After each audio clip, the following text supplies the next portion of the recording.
Hey! Today we're going to be talking about exercises you can do sitting down.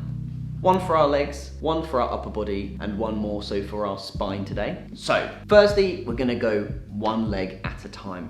I'm going to lift my leg into the sky. Boop.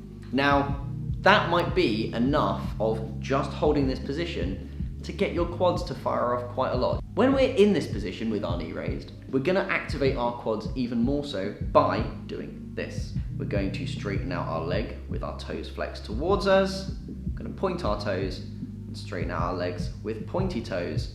One will feel easier than the other. It's going to be the pointy toes. It's easier to do this than it is to do that. What I would say is do 20 reps of just moving through. I don't want you compensating by rounding in your lower back. We want to try and stay as tall as we can and then extend. Even my back, like with my hand here, I can feel myself trying to push down to make it a lot easier. On to the next one.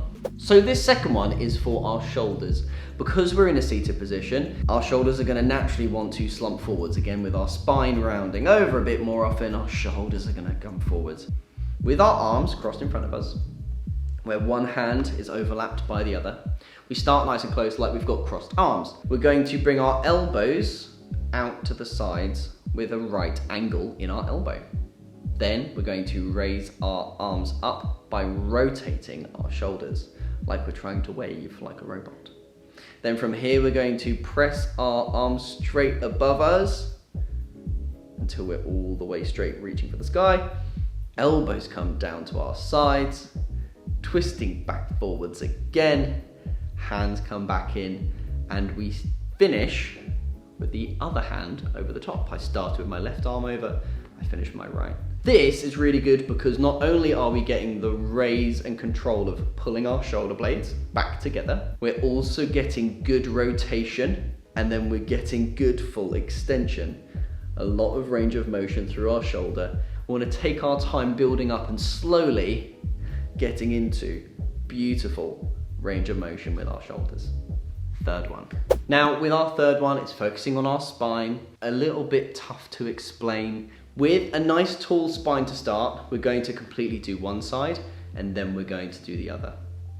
What I like to do is we're going to think about reaching down to our side. We want to stay tall, starting from our neck, we're going to turn a little bit, and then the middle of our body, then our lower spine. And as we come down, we're going to roll forwards into a crunch position. We're going to go to the other side where we're all crunched up, slowly coming tall, reaching up to the center and getting to the middle. I did quite a big range. We might need to just do something like this with a much smaller circle to start. As we get better, we're actually going to start by reaching backwards slightly, then coming around to the side, then coming forwards, then coming around, then coming to our other side, then reaching back, and then resetting back to neutral. The reason we want to do this is because it means we get full rotation and flexion in every part of our spine, all across our core, and it really helps add fluid to the joints within our spine and also helps you with a lot of control, including in your rib cage. You'll probably feel a little bit of like, ooh, shortness of breath.